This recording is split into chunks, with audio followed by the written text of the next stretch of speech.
Misalnya udah listing nih, lu kalau udah kelihatan banget ada block sell-nya blok bayarnya jualan gede gitu, yang beli fixed order-nya jualan gede, guyur gede, itu udah kelihatan biasanya gitu, udah kabur aja nih bakal kegocap, biasanya kelihatan banget.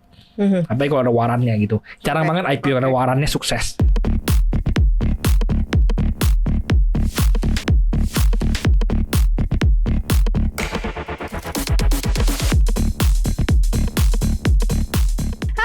Cuan, selamat datang di podcast Cuap-Cuap Cuan. Hari ini ada paham pantauan saham makin paham makin cuan. Yes, bareng dengan gua Triputra, tim riset CNBC Indonesia. Oke, dan juga Marika Tarina di sini siap menemani sobat cuan semua ya. Hari ini kita bahas taktik cetak cuan dari saham IPO. Wah, kita udah sering banget ngomongin soal saham IPO. Putra nih mungkin sampai berbusa gitu ya. Lo bisa dapet cuan dari saham IPO tapi IPO. Nah, udah sering banget kan kita ngobrolin soal ini.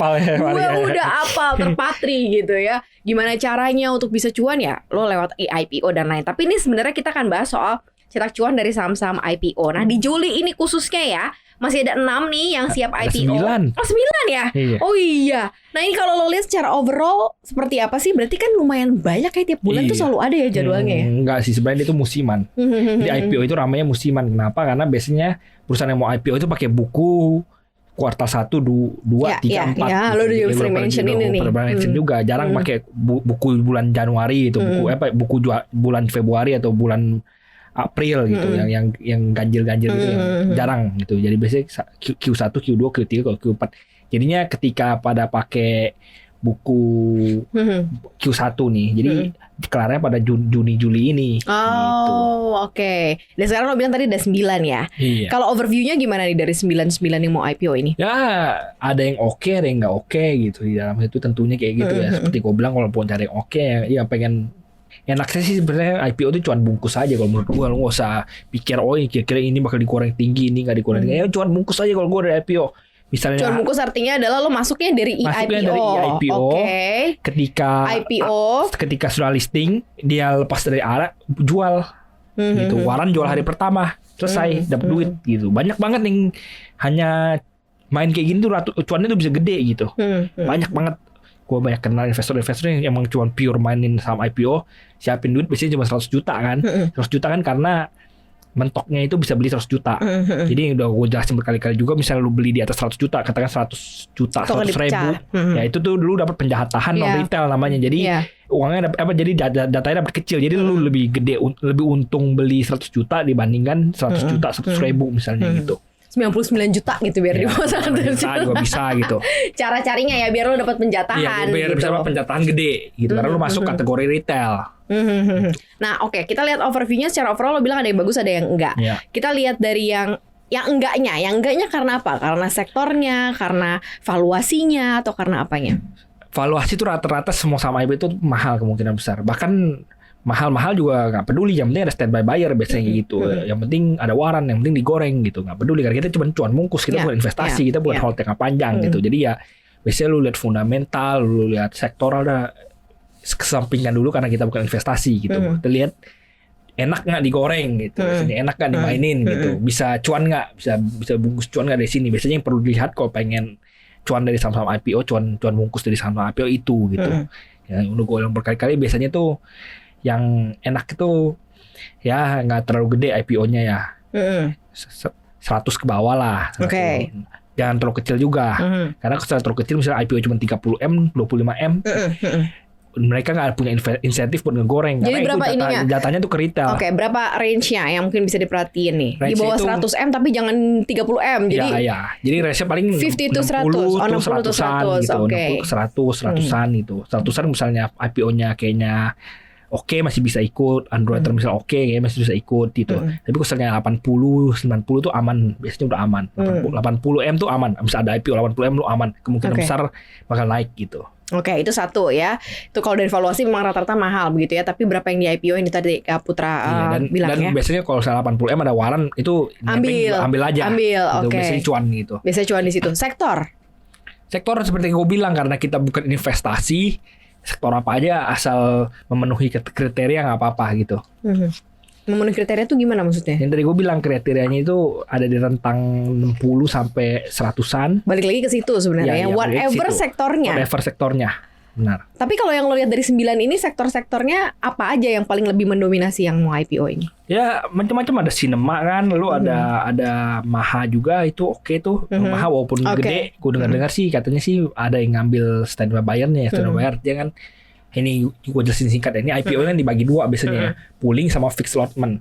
Yang lu pooling itu kan yang biasa kita ikut yang di IPO ini. Fixed allotment tuh orang kalau mau beli blok gede, bisa gue mau beli nih jebret 200M, gue ikut di situ gitu. Gue taruh duit 200M dapat 200M gitu. Maksudnya lu ikut pooling, lu masuk 1M kan paling dapat 0,5% biasanya gitu. Jadi yang satu pooling, satu udah fix gitu.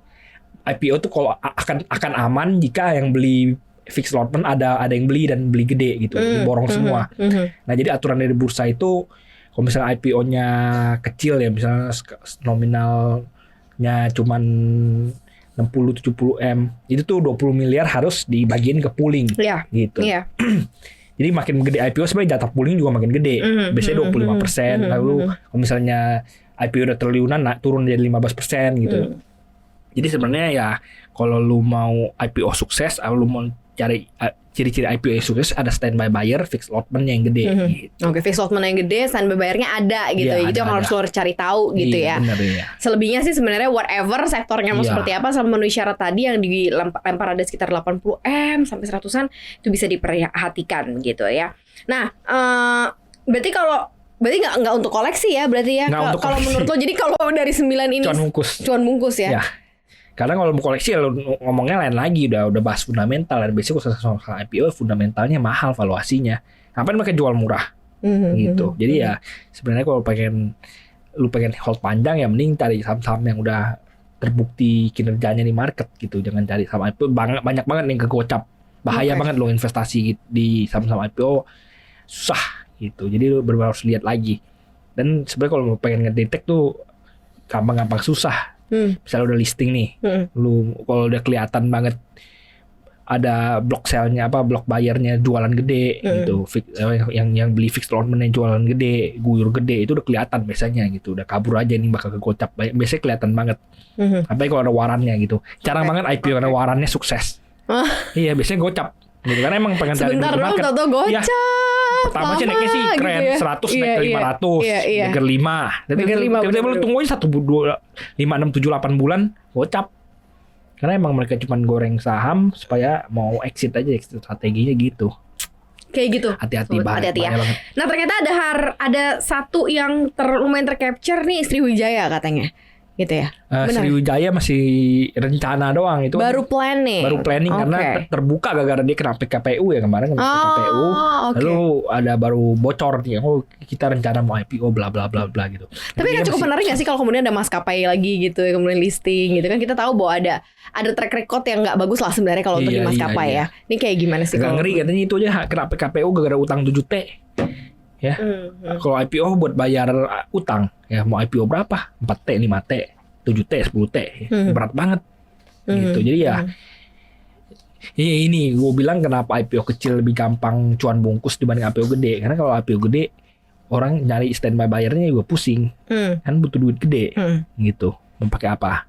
Iya benar ya, sih. Pusing kan. Dan kalau misalnya memang ya itu kan IPO tujuannya macam-macam ya. Ada yang lo mau gedein bisnis, ada yang salah satunya adalah mungkin exit strateginya dia termasuk.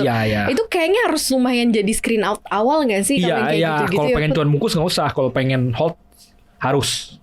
Kalau pengen cuan bungkus mah hari pertama gitu udah jual, naik dikit jual gitu. Kalau kagak ada jual gitu aja. Jadi manfaatin ininya aja ya, tren yang terjadi. Trennya aja kalau misalnya lu para IPO hunter namanya. Dan sebenarnya masih lumayan oke ya jadi IPO hunter ya. Masih sangat oke banget karena yang udah sering gue ceritain juga tuh, dulu itu tuh lu mau IPO hunter cuma dapat 1-2 lot bos. Ya lu masuk 100 juta cuma dikasih 3 lot. Ya, sekarang kan enak, jatah lu minimal 20M udah. Minimal lu 20M lu harus dibagiin ke retail ini nih. Gitu. Jadi ya biasanya ya yang ngambil di fixed allotment ya quote on quote harus bagi-bagi duit ke yang 20M ini Asal pinter gitu. Jangan lu ambil lagi nambah lagi di market gara harganya naik, lu FOMO apa segala, itu duit lu yang diambil nanti. Gitu. Ini sampai akhir tahun akan masih lumayan banyak gak sih kalau yang lu lihat, atau manfaatin memang di momen sekarang yang ketika lagi memang lagi musimnya IPO ya kalau sekarang kata ini. kalau ada IPO mah nebeng aja dikasih duit gratis, bos. Bener sih. Iya, most likely bakal untung kok, iya.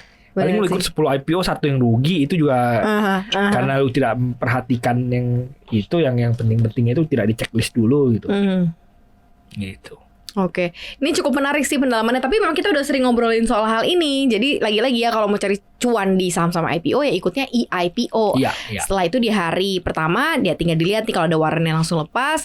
Kalau udah arah 2 atau 3 kali atau mungkin Nah, arah kalau arahnya sekali, lepas langsung jual. langsung ada arahnya langsung Karena lepas biasanya jual gitu. ada fitur trailing stop tuh misalnya. Bagus tuh. Bener. Bisa di match tuh misalnya, emang itu apa, kalau emang aplikasi bagus, biasanya aplikasi bapuk tuh kagak ke match. Nggak Tapi ya, dapat karena tapi aplikasi. ya kalau sibuk sih kayak gitu, usah nggak sibuk ya pantau sendiri lah. Benar. Kalau gue bilang sih pantau sendiri, karena kan lo yang udah ngecekin nih jadwalnya, kan lo udah tahu juga dan barang lo ada di situ kan. Jadi tinggal cabut aja gitu pada saat hari IPO-nya. Gitu aja deh mungkin ya insight-nya gitu ya. Iya. Ada lagi yang lain Itu mungkin mau aja kasih bocoran saham yang bakal naik. Biasanya sih cuannya 1% ya kalau under 100 juta. Kalau under 100 juta. Cuannya 1% net. Dari satu IPO, biasanya kalau IPO-nya agak sukses ya, ada misalnya 3 IPO lo ikut, satu misalnya agak sukses, biasanya cuannya 1%.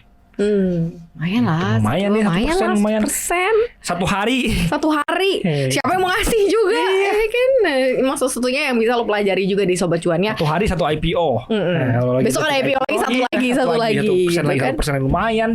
Kalau lagi Lumayan. bulan-bulan rame gini. Lumayan banget Sobat Cuan ya. Jadi bisa dilihat itu gimana tips and triknya. Kalau mau detail mungkin bisa di scrolling lagi di YouTube kita juga banyak banget tuh ngobrolin soal masalah IPO gimana caranya ya. Nah kalau misal tertarik lagi ya boleh aja Sobat Cuan bahas lagi dong, nggak apa-apa, nanti kita bahas lagi khusus buat Sobat Cuan. Jangan lupa untuk dengerin juga konten-konten kita lainnya di Apple Podcast, Google Podcast, Spotify dan Anchor. Follow akun Instagram kita di @cuap_cuan dan subscribe YouTube channel kita di Cuap Cuan, di like, di share juga di komen ya. Terima kasih banyak udah dengerin kita hari ini. Kita pamit. Bye bye. Bye-bye. Happy cuan.